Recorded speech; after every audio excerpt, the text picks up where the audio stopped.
Hello అండి. ఇంకా ఆనంది అయితే బయటికి పొమ్మని అలేఖ్యని అనడంతో ఆదిత్య అయితే కఠిన నిర్ణయం తీసుకుంటాడు.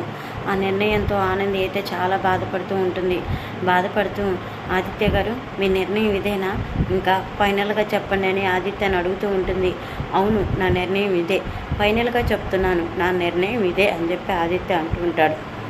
ఆ మాటకి ఆనందికైతే చాలా కోపం వచ్చి, సరే అయితే మీ నిర్ణయం ఇదే అయితే నా నిర్ణయం కూడా వినండి.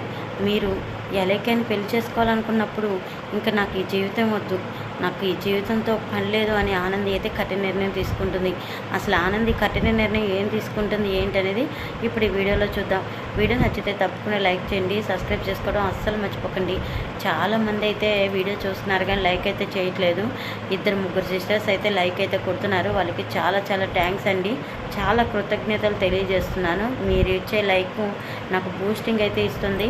3 లైకులకి నేను ఇంత సంబరపడుతూ ఉంటే ఇంకా నాకు 200-300 లైకులు వస్తే నేను ఎంత ఆనందపడతాను అనేది మీరే అర్థం చేసుకోండి. లేట్ చేయకుండా వీడియోలోకి వెళ్ళిపోదాము. బస్ ఇంకా అలేఖ్యనైతే బయటకు పోవే అని బ్యాగ్ తీసుకొని బయటికి నెట్టేస్తూ ఉంటుంది. అలేఖ్యని బ్యాగ్ బయట విసిరేయడంతో ఆదిత్య అయితే చాలా సీరియస్ అవుతాడు. ఆనంది, నీకు ఒక్కసారి చెప్తున్నాను, నీకు అర్థం కావట్లేదా?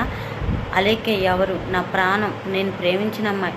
అలాంటి అలేఖ్యని నువ్వు ఇలా బయటికి నెట్టేయటం నాకు అస్సలు నచ్చట్లేదు అని చెప్పేసి అంటూ ఉంటాడు ఆదిత్య. చూడండి ఆదిత్య గారు, నేను మిమ్మల్ని పెళ్లి చేసుకున్నాను, నేను మీకు తాళి కట్టిన భార్యని అవుతాను, కానీ నేను పరాయిదాన్ని కాను. ఇదిగో ఈ అలేఖ్యనే మీకు పరాయిది అని చెప్పి అలేఖ్యనైతే బయటికి పొమ్మంటూ ఉంటుంది. సునంద అయితే, ఏంటి అత్తయ్య గారు అలా చూస్తున్నారు, ఏం చెప్పరేంటి, ఏం మాట్లాడరేంటి, ఏదో ఒకటి మాట్లాడండి, మీరు మాట్లాడితే కానీ ఆదిత్య గారు నిర్ణయం తీసుకోరు అని చెప్పి సునందనైతే క్వశ్చన్ చేస్తూ ఉంటుంది. సునంద అయితే ఏం చెప్పాలి అర్థం కాక, ఆదిత్య నువ్వేం మాట్లాడుతున్నావు, నీకు అర్థమవుతుందా? అయినా అలేఖ్యాన్ని మర్చిపోతానని అలేఖ్య జ్ఞాపకాలను చించేసావు కదా, మళ్ళీ అలేఖ్యాన్ని నీ జీవితంలోకి ఎందుకు తీసుకోవాలనుకుంటున్నావు చెప్పు అని చెప్పేసి సునంద అంటూ ఉండగా, అలేఖ్య నా ప్రాణం అమ్మ, అలేఖ్యని నేను ప్రేమించాను, అలాంటి అలేఖ్యని నేను ఎలా మర్చిపోతాను చెప్పు అని చెప్పేసి ఆదిత్య అంటూ ఉంటాడు.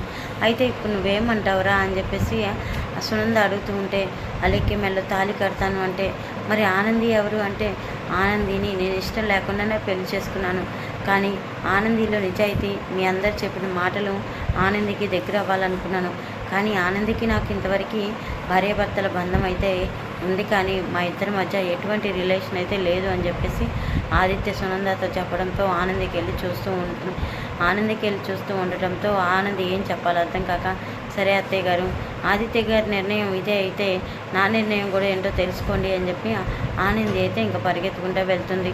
ఆనంది ఆగు అని ఆదిత్య అంటున్నా కానీ ఆనంది ఆగకుండా పరిగెత్తుకుంటూ వెళ్తుంది. అక్కడే ఉన్న ఒక బాటిల్ తీసుకొని గటగట తాగుతుంది. ఆ తాగటంతో ఇంకా ఆనంది అయితే ఇంకా అక్కడికక్కడే పడిపోతుంది. ఆనంది పడిపోవడంతో ఆదిత్య అయితే ఆనంది అని పిలుస్తూ ఉంటాడు. ఎంత పిలిచినా ఆనంది ఇంకా స్పృహ లేకుండా పడిపోతుంది.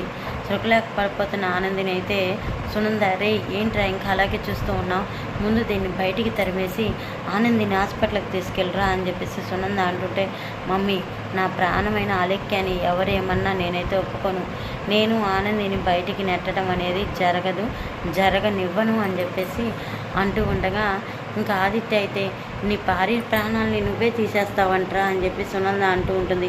శశికాంత్ అయితే ఇంకా ఒక్కసారిగా ఆదిత్య మీద ఫైర్ అవుతూ ఉంటాడు. ఆదిత్య మీద ఫైర్ అవడంతో ఆదిత్య అయితే ఆనంది నా భార్య, కానీ నాకు అంతకు మించి ఏం కాదు, ఆనందిని నేనైతే హాస్పిటల్ అడ్మిట్ చేస్తాను, కానీ తనకి భర్తగా ఎక్కడ ఏ సంతకం అయితే పెట్టను అని చెప్పి ఆదిత్య అంటూ ఉంటాడు. ఆ మాటకి ఆ సునంద అయితే షాక్ అయిపోతుంది. ఏంటండి వీడేం మాట్లాడుతున్నాడో అర్థమవుతుందా అని చెప్పేసి సునంద అంటూ ఉంటే, ఏంటి సునంద, నేనైనా ఏం చెప్పగలుగుతాను, వీడు అలేఖ్య అని దీని చుట్టూ తిరగాలనుకున్నాడు, తిరగనివ్వు అని చెప్పి ఇంకా శిష్యకాంత్ కూడా ఇంకా మాట్లాడడం ఇస్తూ ఉంటాడు. ఆనందిని అయితే పరుగున హాస్పిటల్కి తీసుకెళ్తాడు. అయితే అక్కడ డాక్టర్ చెప్పిన మాట విని ఆదిత్య అయితే షాక్ అయిపోతాడు. షాక్ అయిపోయి అలాగే చూస్తూ ఉంటాడు. ఏంట్రా అలాగే చూస్తున్నావు, నీ భార్య ప్రమాదంలో పడిందంట, మరి అలాంటిది భర్తగా నువ్వు సాయం చేస్తేనే కానీ లోపల నీ భార్యకి ట్రీట్మెంట్ అందదు, పెట్రసైన్ అని సునంద అంటూ ఉంటే, మమ్మీ నువ్వు చాలా ఫోర్స్ చేస్తున్నావు ఈ విషయంలో, అంటే నోరు మూసుకొని పెట్టురా అని చెప్పేసి సునంద అంటూ ఉంటుంది. సునంద అనడంతో ఆదిత్య అయితే ఇంకా సంతకం అయితే పెడతాడు. ఇంకా ఆనందికి ట్రీట్మెంట్ జరిగి ఆనందికి ఏం పర్లేదు, అంతా బాగుంది అని చెప్పడంతో ఆదిత్య అయితే ఇంకా కళ్ళు కళ్ళు తెరిచిన ఆనంది ముందే అలెక్కి మెల్ల తాళి కట్టాలని చూస్తూ ఉంటాడు. ఇదంతా అయితే జీవన కలగంటూ ఉంటుంది. కలగని అబ్బా ఇలా జరిగితే నాకు ఆనంది మీద కోపం అంతా పోతుంది, ఇలాగే జరగాలి అని చెప్పేసి నవ్వుకుంటూ ఉంటుంది. అయితే సునంద ఇక్కడ ఇంత సీరియస్గా మాట్లాడుకుంటే నీకెందుకే నవ్వు వస్తుంది అని చెప్పి సునంద గట్టిగా అరుస్తూ ఉంటుంది జీవనాన్ని. చైతన్య కూడా వేరే వాళ్ళ జీవితం అంటే దీనికి ఆటలమ్మ, వేరే వాళ్ళ బతుకులంటే దీనికి సంతోషం అని చెప్పి చైతన్య కూడా అంటూ ఉంటాడు. మరి చూద్దాం ఏం జరుగుతుంది ఏంటో రాబోయే కథలో. మరి చూశారు కదండి ఈ వీడియో. జస్ట్ నేను ఈ వీడియో గెస్ట్ చేసి మాత్రమే చదువుతున్నాను. జీవన ఇలా ఆలోచిస్తుంది, ఆనందికి ఇలా అన్యాయం జరగాలని జీవన ఆలోచనలో జస్ట్ గెస్ట్ చేసి చెప్తున్నాను. అంతకుమించి నేనైతే ఇంకా అక్కడ వచ్చేటట్టుగా అయితే చెప్పలేకపోతున్నాను. సో ఈ వీడియో నచ్చితే తప్పకుండా లైక్ చేయండి, సబ్స్క్రైబ్ చేసుకోండి. మరొక వీడియోతో మళ్ళీ కలుసుకున్నాను. అంతవరకు టేక్ కేర్ ఫ్రెండ్స్, బాయ్.